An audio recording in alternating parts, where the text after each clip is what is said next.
ಒಡೆ ಮಾಡಿಕೊಡುವಂಥ ವ್ಯವಸ್ಥೆ ಇದೆ, ಅದನ್ನು ಮಾಡಿಕೊಡ್ತೀವಿ. ನಾನು ಗ್ರಾಮ ಪಂಚಾಯತಿಯಲ್ಲಿ ಏನೇನು ನಿಮ್ಮ ಸೌಲಭ್ಯಗಳಿದೆಯೋ ಅದನ್ನು ಮಾತ್ರ ಹೇಳ್ತಾ ಇರೋದು, ಆಯಿತಾ. ಆಮೇಲೆ ಈಗ ಇನ್ನೊಂದು ಸರ್ಕಾರದಿಂದ ಹೊಸ ಯೋಜನೆ ಆಗಿದೆ, ಭಾರತ್ ಜೋಡೋ ಅಂತ ಹೇಳಿ. ಅದೇನಂತ ಹೇಳಿದ್ರೆ ಇತ್ತೀಚಿನ ಒಂದು ಆದೇಶ, ಮೊನ್ನೆ ಆಗಿರುವಂಥ ಆದೇಶ.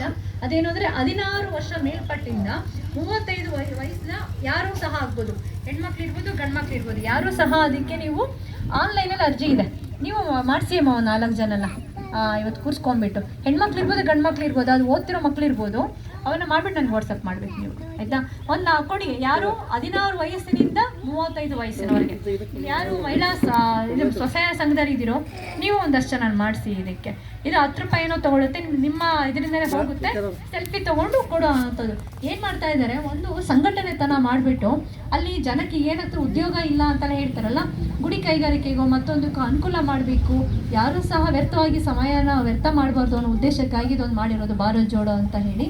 ಇದು ನಮ್ಮ ರಾಜ್ಯ ಸರ್ಕಾರದ ಒಂದು ಕಾರ್ಯಕ್ರಮ. ಇದಕ್ಕೆ ಭಾಗವಹಿಸಬೇಕು, ಪ್ರತಿಯೊಬ್ಬರು ಭಾಗವಹಿಸಬೇಕು.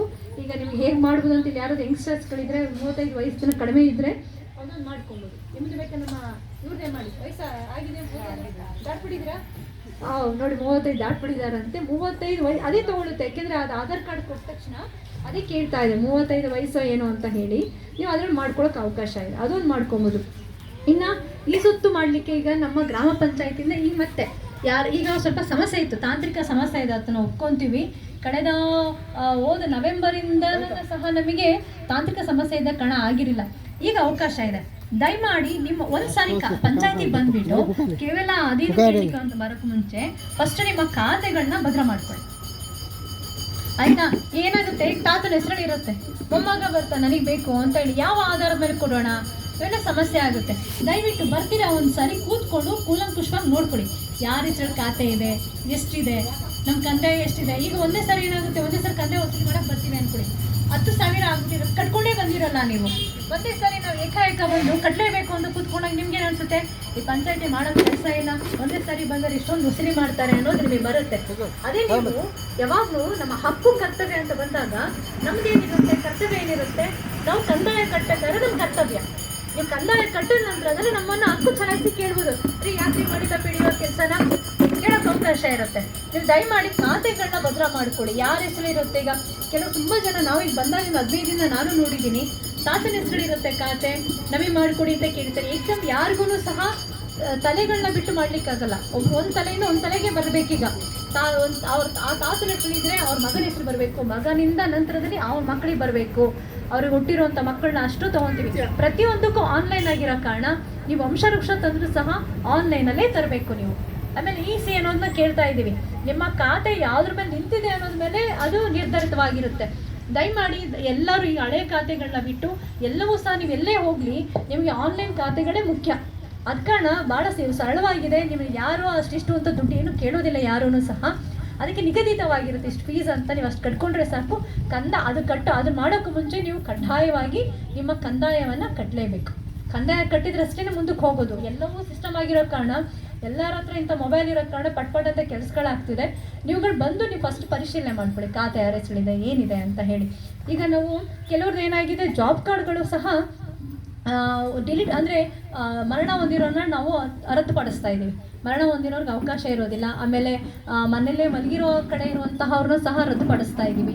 ಅಂಥವು ತಗೊಂತೆಲ್ಲ ಗಾರ್ಮೆಂಟ್ಸಲ್ಲಿ ಇರೋರನ್ನು ಸಹ ರದ್ದುಪಡಿಸ್ತಾ ಇದ್ದೀವಿ.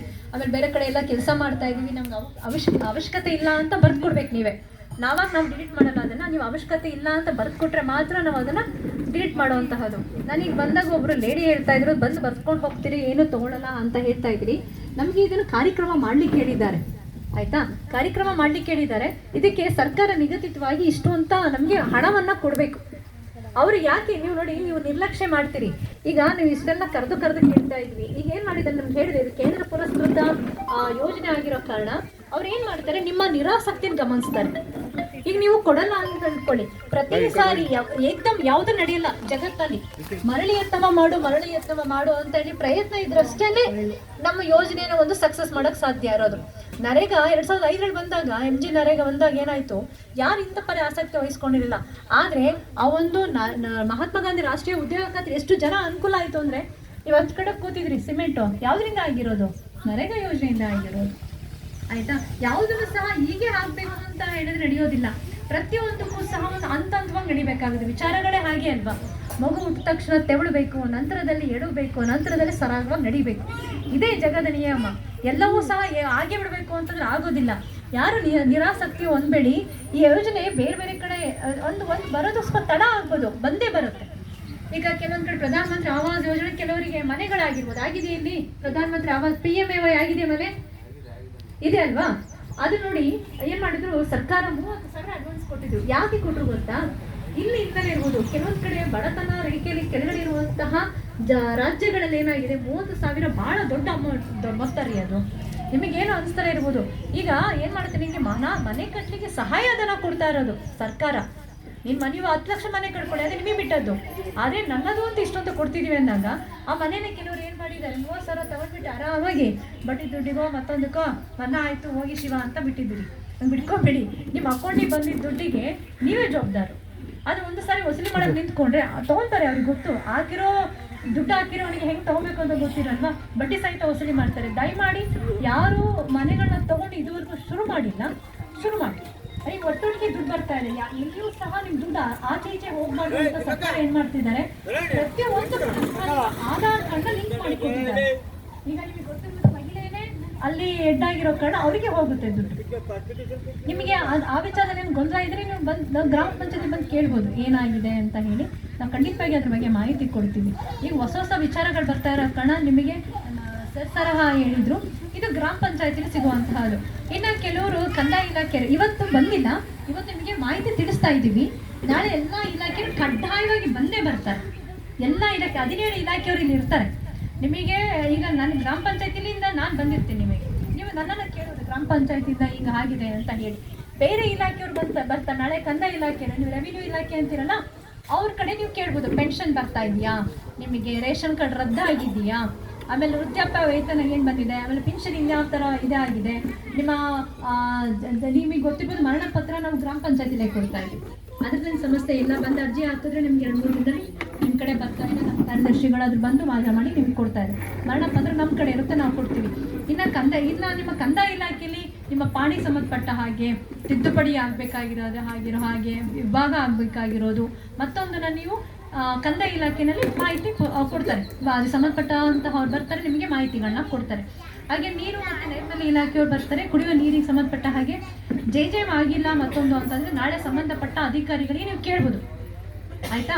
ಅರ್ಜಿ ಬರೆದಿಟ್ಕೊಳ್ಳಿ. ಈಗ ಅದೇನಾಗುತ್ತೆ, ಕೆಲವೊಂದು ಆಗಿದೆಯೋ ಇಲ್ಲೋ ಅನ್ನೋ ನಮಗೂ ಗೊತ್ತಾಗಬೇಕಾಗುತ್ತೆ. ಕೆಲವೊಂದು ಇದಕ್ಕೆ ನಿಮ್ಮ ಅರ್ಜಿ ಬರೀಬೇಕಾದ್ರೆ ದಯಮಾಡಿ ನಿಮ್ಮ ಫೋನ್ ನಂಬರ್ ಸಹ ಬರೀರಿ, ನಿಮ್ಮ ಅಡ್ರೆಸ್ಸು ಸಹ ಬರೀರಿ.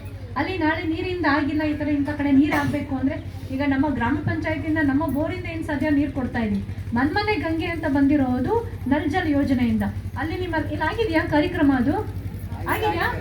ನಡೀತಾ ಇದೆಯಾ? ಬರ್ತಾ ಇದೆ ನೀರು? ಎಲ್ಲರಿಗೂ ಬರ್ತಾ ಇದೆಯಾ?